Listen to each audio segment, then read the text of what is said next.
Assalamualaikum warahmatullahi wabarakatuh. Perkenalkan nama saya Erma Johar, NIM A1C11818031. Di sini saya akan menjelaskan tata kelola sarana prasarana dan saya di sini sebagai kepala sekolah akan menjelaskan bagaimana sarana prasarana untuk laboratorium yang akan saya rencanakan. Ya, sebelum itu kita mulai dari kata pengantar terlebih dahulu, yang mana manajemen atau pengelola laboratorium adalah usaha untuk kita mengelola laboratorium dengan baik dan benar, yang mana laboratorium tersebut bisa kita gunakan dengan layak agar tercapainya seluruh kegiatan-kegiatan yang diharapkan di dalam laboratorium. Yang pertama kita akan bahas tentang tata kelola sarana dan prasarana. Sarana laboratorium adalah segala sesuatu yang berkaitan dengan fisik bangunan ruang laboratorium, sedangkan prasarana yaitu merupakan suatu jaringan atau instalasi yang membuat suatu sarana yang tadi bisa berfungsi dengan tujuan yang diharapkan. Nah, untuk sebuah laboratorium, sarana yang pertama yang pastinya kita harapkan adalah ukuran ruangan yang luas, yang mana ketika suatu laboratorium memiliki ruangannya luas, maka untuk kita berinteraksi dengan praktikan yang lain itu lebih mudah dan juga lebih luas sehingga tidak terjadinya kecelakaan-kecelakaan yang tidak diharapkan. Nah, itu ukuran ruangannya seperti ada yang gambaran tertera, yaitu ada yang cukup luas, yang mana bisa digunakan untuk bisa menampung 10 sampai 15 praktikan. Kemudian sarana yang berikutnya kita harus menyediakan langit-langit yang berwarna terang dan mudah juga dibersihkan. Kenapa? Karena laboratorium itu otomatis kan itu sering terjadi sawang atau banyak kotoran-kotoran, sehingga apabila laboratorium tersebut kosong, maka nanti laboratorium tersebut tidak nyaman untuk kita gunakan. Oleh karena itu, kita memilih langit-langit yang berwarna terang dan juga mudah dibersihkan. Kemudian dindingnya yang juga berwarna terang, tidak berpori-pori, keras, dan juga mudah dibersihkan. Dinding ini kan bagian paling dekat ketika kita melakukan praktikum. Dinding yang gelap otomatis dia akan mempengaruhi bagaimana keadaan dalam ruangan tersebut, sehingga kita memerlukan dinding yang berwarna terang dan juga tidak berpori-pori agar terlihat tidak ada terjadinya hal-hal yang tidak diinginkan. Kemudian juga selanjutnya yaitu lantai yang terbuat dari bahan yang tidak licin dan mudah dibersihkan dari bahan kimia. Nah, mungkin seperti yang kita tahu bahwa lantai itu adalah bagian juga paling penting dari sebuah laboratorium. Kenapa? Karena itu adalah tempat kita bagaimana kita akan melakukan interaksi, kita berpindah dari tempat yang satu ke tempat yang lainnya. Nah, lantai yang terbuat dari bahan yang tidak licin itu otomatis kita akan lebih mudah bergerak, sedangkan ketika lantai yang kita gunakan bahan yang licin, otomatis kita akan mudah terjatuh ketika kita menggunakan lantai yang tersebut. Nah, dan diharapkan juga lantai tersebut yang mudah dibersihkan. Kenapa? Karena ketika sering terjadinya jatuhnya zat-zat kimia, kalau kita menggunakan bahan yang mudah tidak mudah dibersihkan, maka otomatis akan terjadi kotor lantainya seperti itu. Kemudian juga pintu yang disarankan yang lebar minimal 100 cm, 100 cm dan memiliki dua daun pintu. Nah, di sini diharapkan kenapa 2 daun pintu, karena ketika hanya 1 daun pintu, itu otomatis pergerakan ketika terjadinya ada terjadi yang tidak diharapkan, otomatis kan pintu itu akan menjadi gerbang utama untuk kita bisa keluar dari laboratorium tersebut. Nah, gunanya 2 pintu itu supaya lebih leluasa, lebih lebar ketika jadi bisa masuk banyak orang dan juga bisa keluar banyak orang. Nah, ini adalah gambaran sketsa untuk laboratorium yang minimal yang harus ada di sekolah yang akan saya bangun ini. Nah, yang pertama sini ada ruang persiapan pastinya yang utama, yang kemudian ada ruang penyimpanan. Ruang penyimpanan ini bisa berupa apapun yang juga bisa alat, bahan, dan sebagainya. Sini ada selasar atau teras yang mana untuk bisa juga untuk menunggu dan ruang tunggu. Jadi ada pintunya. Kemudian juga di sini ada tempat diharapkan wastafel untuk kita bisa cuci tangan atau mencuci alat-alatnya. Nah, di sini adalah ruang meja untuk melakukan demonstrasi. Nah, di sini di sini ada juga papan tulis untuk minimal untuk ketika kita menjelaskan kita bisa menggunakan papan tulis. Ini ada meja atau ruangan utama, yaitu ruangan praktikum yang ada berisi kursi-kursi dan terdapat 6 meja minimal dalam laboratorium. Nah, ini adalah sketsanya. Kemudian selain tadi yang ada dinding, lantai, kemudian ada juga lampu yang adanya lampu, kipas angin atau AC, ada ventilasi, jendela, meja, kursi, dan papan tulis. Nah, lampu di sini dengan lampu yang berwarna terang, karena ada lampu juga yang berwarna kuning, namun membuat keadaan dari suatu laboratorium itu akan menjadi kurang kurang cerah, karena pengaruh lampu juga mempengaruhi. Kemudian kipas angin dan AC, ketika kita melakukan praktikum dengan menggunakan suhu normal, otomatis kipas atau AC harus kita matikan. Ventilasi gunanya adalah ketika kita melakukan praktikum, otomatis kita harus pasti ada zat-zat yang mungkin tidak bagus untuk kita hirup. Nah, otomatis kita gunakan ventilasi agar terjadi pertukaran udara, maksudnya udara baru, keluarnya lagi udara yang tidak bagus untuk kesehatan. Terus ada jendela, meja, kursi, dan papan tulis. Di sini ada juga ruang penyimpanan bahan kimia, ada untuk yang padat, cair, dan yang mudah menguap. Otomatis yang ada juga nanti ruang penyimpanan itu yang gelap untuk yang mudah menguap. Sedangkan yang kayak padat atau cair itu biasanya di ruangan terbuka, namun tapi menggunakan lemari yang tapi terdapat ruangan yang juga ada udaranya. Kemudian selanjutnya yaitu tempat penyimpanan alat-alat, yang mana di sini ada porselen, kemudian ada nanti pipet tetes, gelas kimia, dan lain-lainnya, yang mana disusun sesuai dengan bahan-bahan yang beraturan. Kemudian juga ada tempat pencucian alat dan bahan, otomatis yang mana tempat pencucian alat ini harus sudah salurannya yang digunakan itu tidak mengarah kepada daerah-daerah yang banyak masyarakatnya yang atau tempat aliran-aliran yang sering dilewati oleh orang. Karena apa? Karena kita harus benar-benar membuat cair atau limbah yang kita gunakan itu tidak merusak tanaman ataupun daerah-daerah sekitarnya. Kemudian untuk fasilitasnya. Nah, fasilitas di sini ada beberapa, ada meja partikum pastinya, kursi, meja demonstrasi, itu untuk yang guru atau yang ingin atau demonstrasi yang akan lakukan, meja, kursi demonstrasi, lemari kaca yang tadi saya katakan bahwa alat itu bisa taruh di lemari kaca atau bahan juga bisa di lemari. Kemudian ada penyimpanan, ada loker untuk penyimpanan barang praktikan. Kenapa? Karena biasanya praktikan itu ada membawa sesuatu tas atau dan lain-lainnya, jam, cincin. Nah, itu harus disimpan. Itulah gunanya adalah loker. Ada termometer ruangan, yang mana termometer ruangan itu untuk menentukan, karena kimia itu sangat erat kaitannya dengan suhu, yang mana maka dari itu kita harus menggunakan termometer ruangan untuk mengetahui suhu ruangannya berapa, layak nggak untuk kita lakukan uji coba, seperti itu. Kemudian selanjutnya ada instalasi listrik, yang mana pastinya kita memerlukan stok kontak, kabel listrik, dan lain-lainnya untuk kita melakukan misalnya seperti penimbangan atau neraca dan sebagainya alat yang membutuhkan listrik. Ada baju cuci tangan, yang mana sebelum kita melakukan praktikum kita harus mencuci tangan terlebih dahulu atau terkena zat dan lain-lainnya. Kemudian ada infokus yang untuk membantu pembelajaran laboratorium apabila saya guru atau yang lainnya membutuhkan infokus untuk menjelaskan pada siswa bagaimana terkait praktikum tersebut. Kemudian juga ada perlengkapan P3K, jadi luka, kemudian ada alat pemadam kebakaran, kemudian ada jam dinding, ada kotak sampah, papan tulis, papan pengumuman.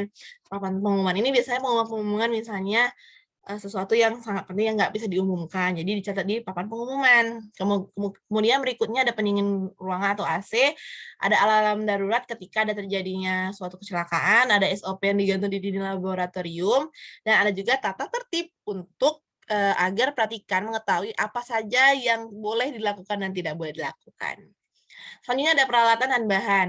Nah, alat laboratorium kimia yaitu benda yang biasa digunakan di laboratorium kimia yang dapat dipergunakan berulang-ulang. Salah satunya yang seperti ada yang tergambar yang tertera di sini. Ada gelas kimia, ada pipet gondo, ada labu Erlenmeyer, ada labu dasar, labu cawan Petri, rak tabung, tabung reaksi, pelindung muka atau face shield biasanya agar kita itu ketika ada cipratan dari zat-zat itu tidak langsung kena ke wajah kita. Kemudian berikutnya ada botol reagen. Nah, ini biasanya alat yang biasa kita bisa menggunakan berulang kali.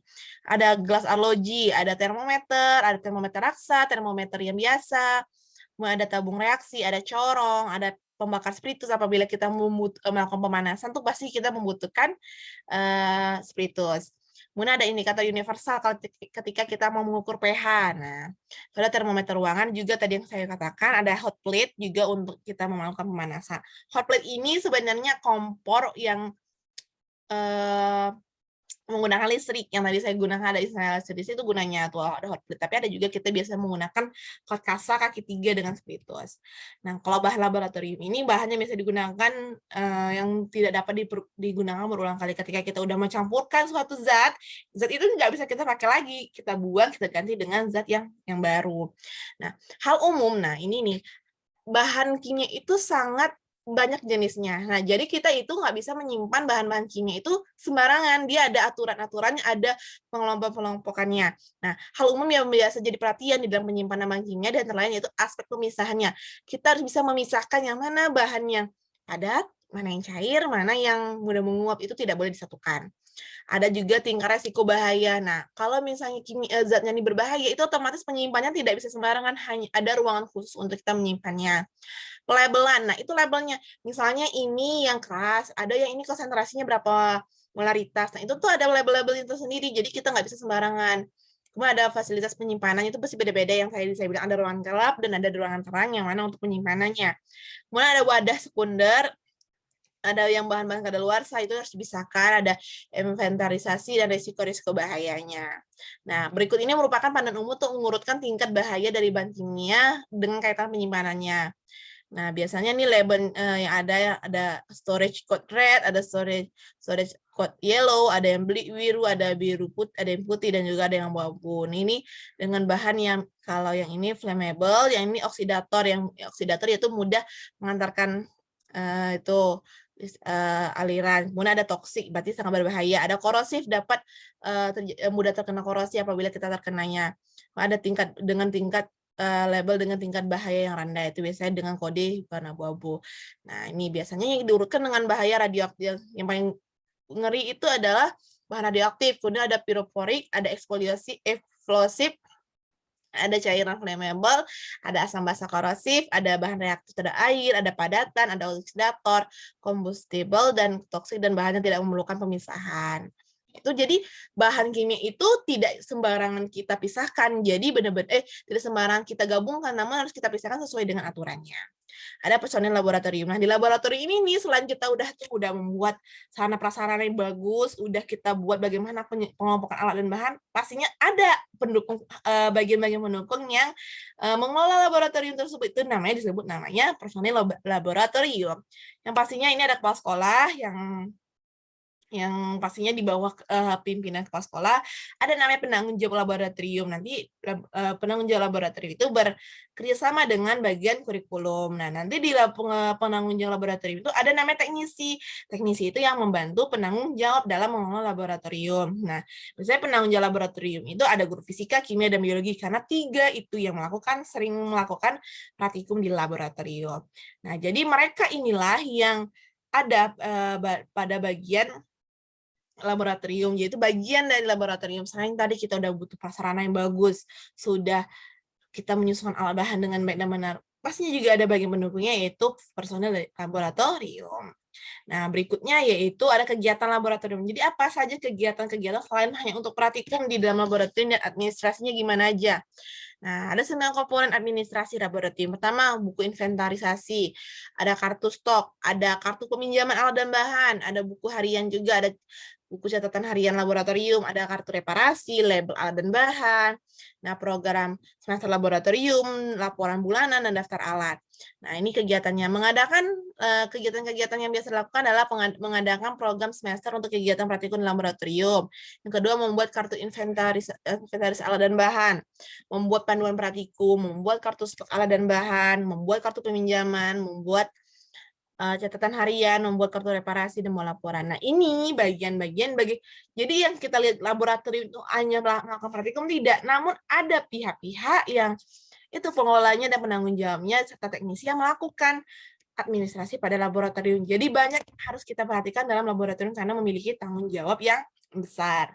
Nah, ini contoh-contohnya kartu-kartunya. Yang ini untuk keadaan alat dan bahan, yang ini untuk Peminjaman, berikutnya ini adalah nah ada kartunya, misalnya dia mau minjem alat apa itu boleh, tapi dengan ada kartunya, terus ada buku hariannya juga gimana, siapa saja yang menggunakan laboratorium, siapa saja, yang telah selesai menggunakan itu tuh ada daftarnya. Jadi tidak sembarang orang boleh menggunakan laboratorium dan menggunakan alat dan bahan. Nah, ini adalah kartu reparasi nih seandainya nih, karena di laboratorium sangat sering terjadinya kecelakaan-kecelakaan yang tidak kita inginkan. Nah, itu tuh ada kartu reparasi untuk, misalnya kita mau perbaikan nih ada alat penimbang atau hot plate yang lagi ada bermasalah, itu ada namanya kartu reparasi.